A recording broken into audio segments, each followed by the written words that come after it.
Dzień dobry, dzień dobry. A któż to do nas zawitał z samego rana?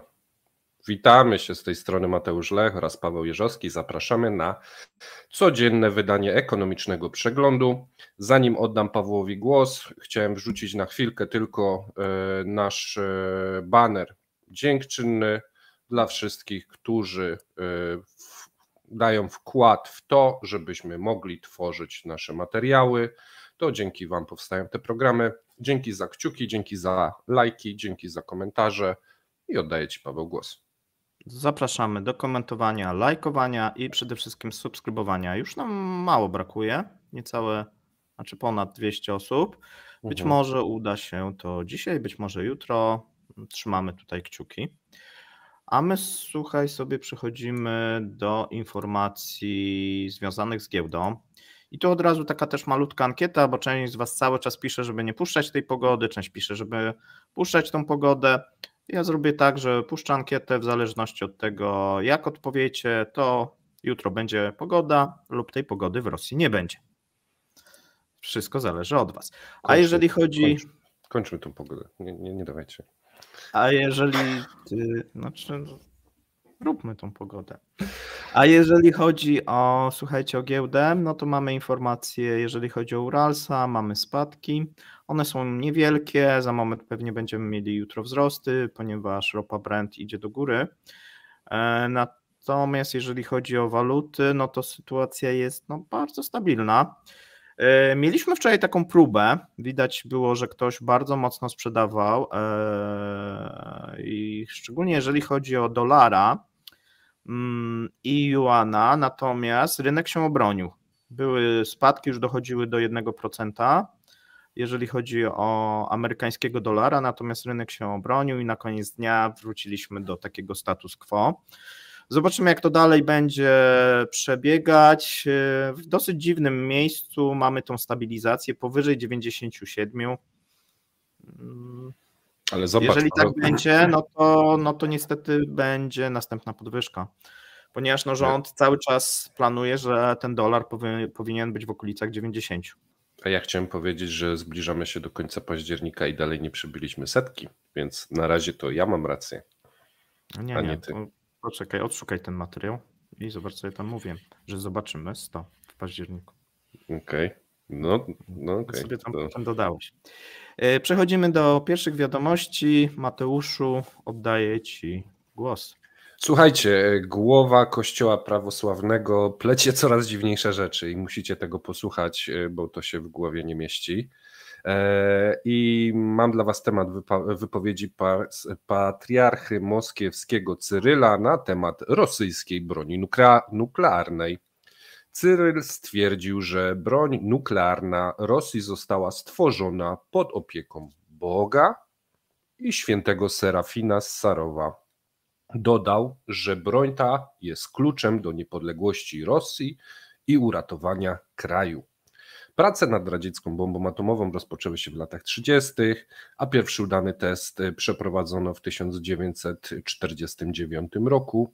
Przypominam, ostatnio Duma Państwowa postanowiła, że wycofa się z umów o nieprzeprowadzaniu testów nuklearnych i chyba zamierzają do tego wracać, więc te słowa patriarchy są wytłumaczalne. Cyryl jest znaczącą postacią w rosyjskim kościele prawosławnym i odgrywa istotną rolę w życiu religijnym, ale też politycznym Rosji. Jego wypowiedzi mają wpływ na publiczne i polityczne dyskusje w kraju. W kontekście broni nuklearnej odnosi się do tradycji patriotycznych i religijnych jednocześnie, które odgrywają ważną rolę w rosyjskim społeczeństwie.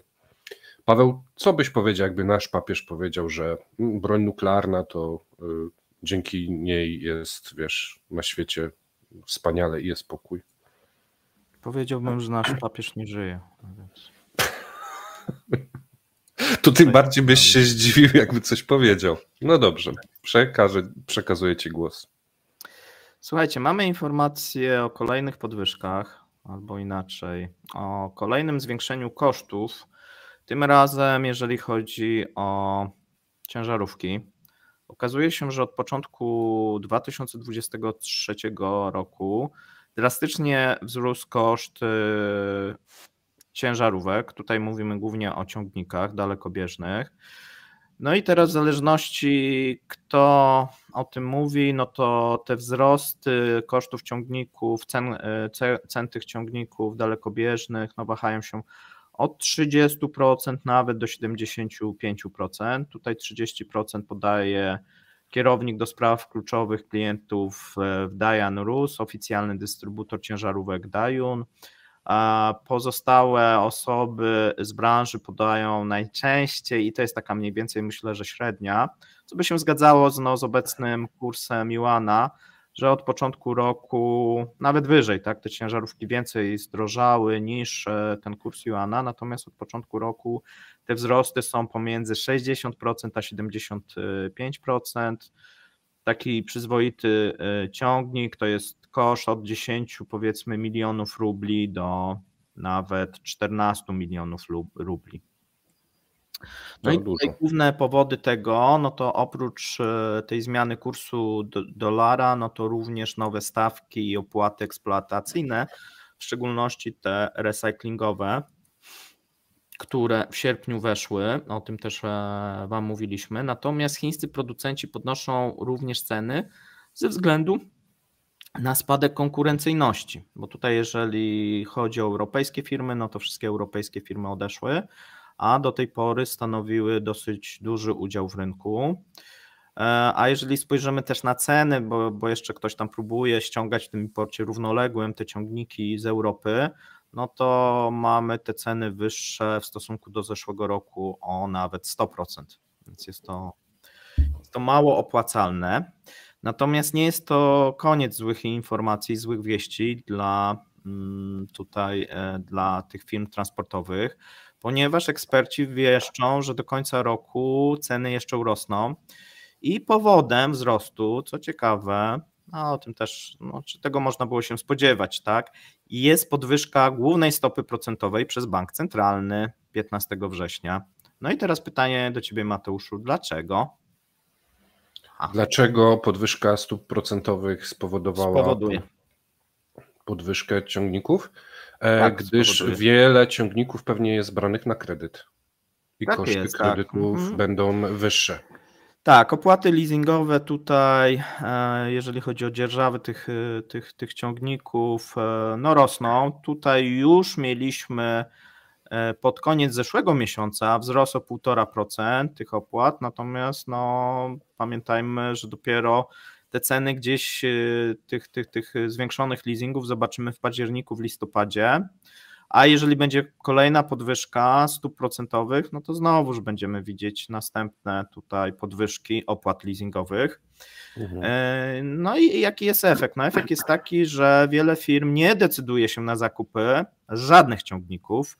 Od 2020 roku wiele dużych przewoźników praktycznie nie zakupiło nowego sprzętu. W rezultacie średni przebieg ciężarówki osiągnął 1 000 000 kilometrów. Flota w większości firm jest 1 000 000 kilometrów. 1 milion. Średni z wszystkich ciężarówek, jakie są w Rosji?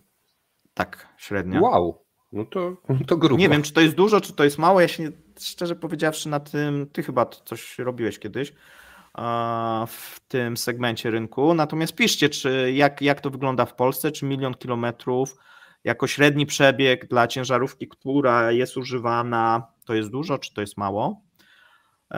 I jak to wygląda w Polsce, jeżeli ktoś ma taką wiedzę. Natomiast tutaj, tak jak mówiliśmy, też jest problem z częściami, ponieważ nastąpił wzrost tych części. Nadal wiele ciężarówek jest zachodnich, a koszt części do tych ciężarówek często przekracza 100%. Tak? Taki mamy wzrosty około w przeciągu 1,5 roku, tak mniej więcej eksperci branżowi rosyjscy mówią.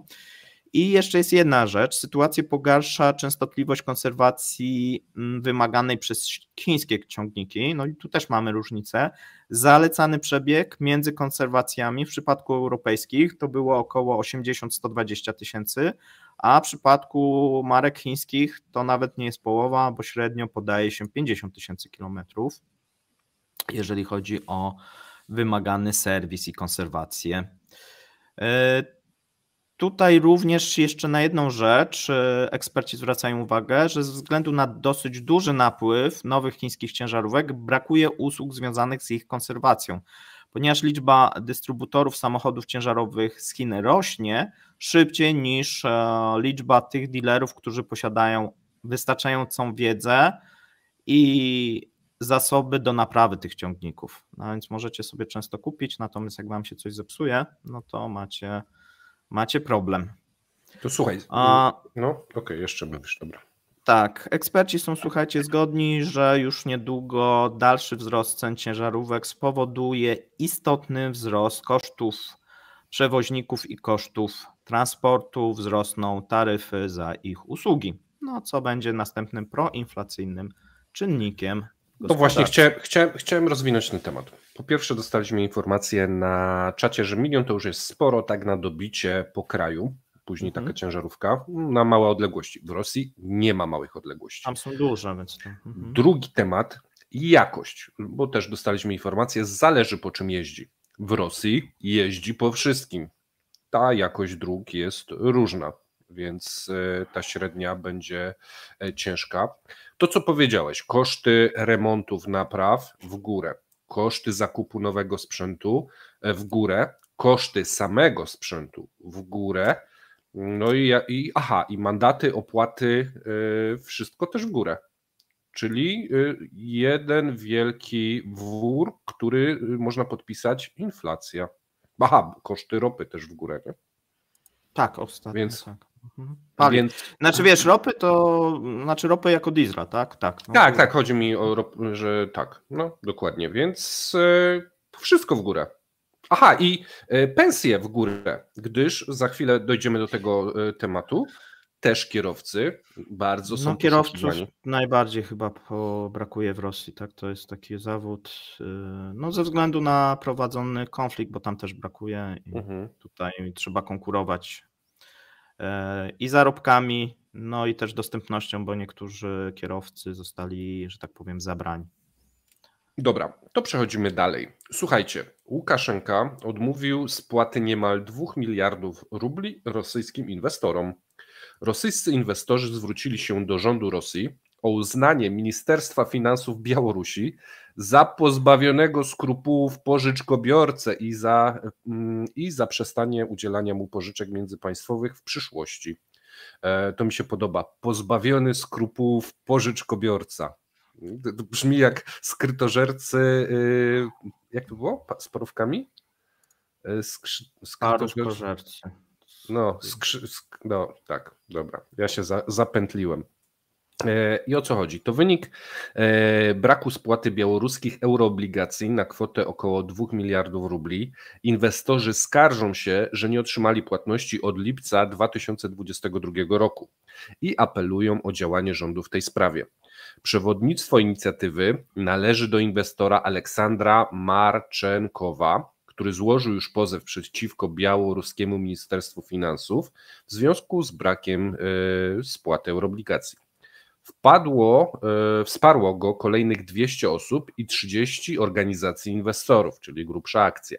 Mimo że metody oddziaływania proponowane przez inwestorów wydają się niewykonalne w obecnym krajobrazie politycznym, postępowanie to stanowi próbę wymuszenia działań rządu. Inwestorzy zamierzają także wystąpić, słuchajcie, do londyńskiego międzynarodowego arbitrażu z pozwem dotyczącym braku płatności za białoruskie papiery wartościowe rządu. No jednak przy obecnej sytuacji politycznej może to być dosyć ciężkie. Płatności za białoruskie obligacje zostały wstrzymane od lipca zeszłego roku po odmowie obsługi tych obligacji przez Citibank. Białoruskie Ministerstwo Finansów zaproponowało inwestorom odbieranie płatności w rublach białoruskich na rachunki w lokalnym banku, ale wciąż pozostaje wiele niejasności w tym procesie, co skłoniło inwestorów do podjęcia działań prawnych. Jakie to są cudowne wiadomości, słuchajcie, nawzajem się okradają, nie spłacają, gotują się we własnym sosie. Paweł, masz coś do dodania? Że jest odpowiedź, czekoladowi skrytożercy. To będzie jutro. Dziękujemy tutaj za pomoc. I chciałem jeszcze powiedzieć, że Bardzo duża walka odchodzi, jeżeli chodzi o pogodę. Na ten moment jest 51 do 49%. Wow. A więc... Czyli co drugi dzień będziesz robił. Co drugi dzień będzie może, a może będziemy pokazywać i nie będziemy o tym mówić. A może po prostu nagraj sobie osobny program i ci, co będą chcieli. Właśnie, piszcie, czy chcecie osobny program, tak, ile osób by oglądało o mapę pogodzie. sobie zrobisz. Tak. Mhm. Dobra, ale przechodzimy dalej. Słuchajcie, rosyjski bank centralny ma pełne ręce roboty. Zgłasza, że na rynku pracy utrzymują się niedobory kadrowe, co przyczynia się do wzrostu płac, zwłaszcza w regionach, gdzie pracodawcy oraz coraz częściej zatrudniają emerytów, studentów i obcokrajowców. Popyt na pracę jest tak silny, a bezrobocie jest na rekordowym niskim poziomie, że bank centralny wskazuje, co trzeba zrobić. Wskazuje, że braki kadrowe wpływają na spadek efektywności przedsiębiorstw, o czym oczywiście informowaliśmy wielokrotnie. Gospodarka wojenna nie może być efektywna, jeżeli w ogóle nie ma efektywnej gospodarki, no i nie ma kto pracować. Więc tutaj skucha. Przedsiębiorcy podejmują różne środki w celu pokrycia niedoborów kadrowych. Bank centralny informuje, że rolnicy w okresie żniw zmierzyli się z niedoborami pracowników, zwłaszcza kierowców, o czym przed chwilą wspomniał Paweł, że to jednak kierowcy to jest bardzo duży problem. No i operatorzy maszyn.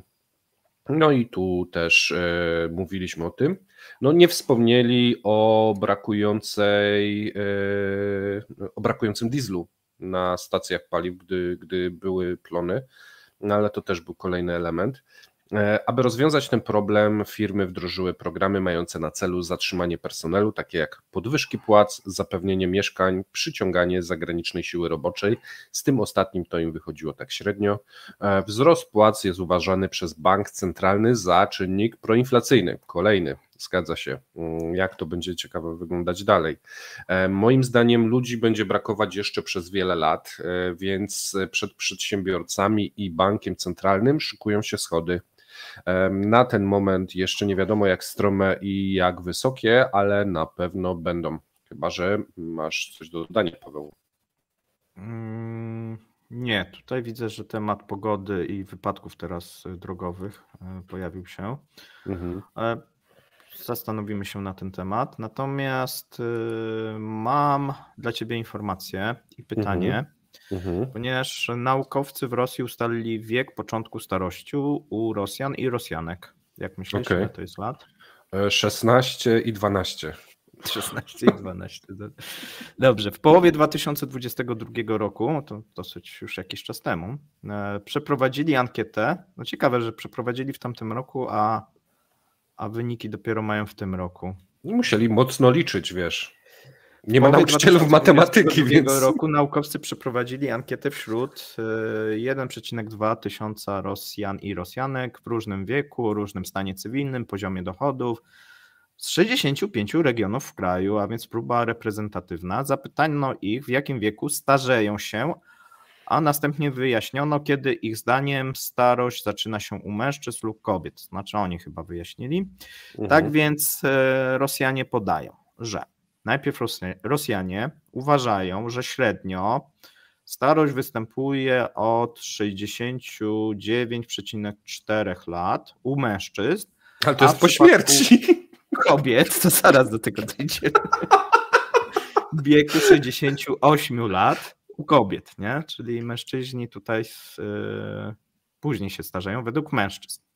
Jednocześnie kobiety, no i tutaj chyba to nie jest zaskoczenie, często przesuwały granice starości na później, określając jej na początek prawie 72 lat, podczas gdy mężczyzn uważali za starych w wieku 69 lat.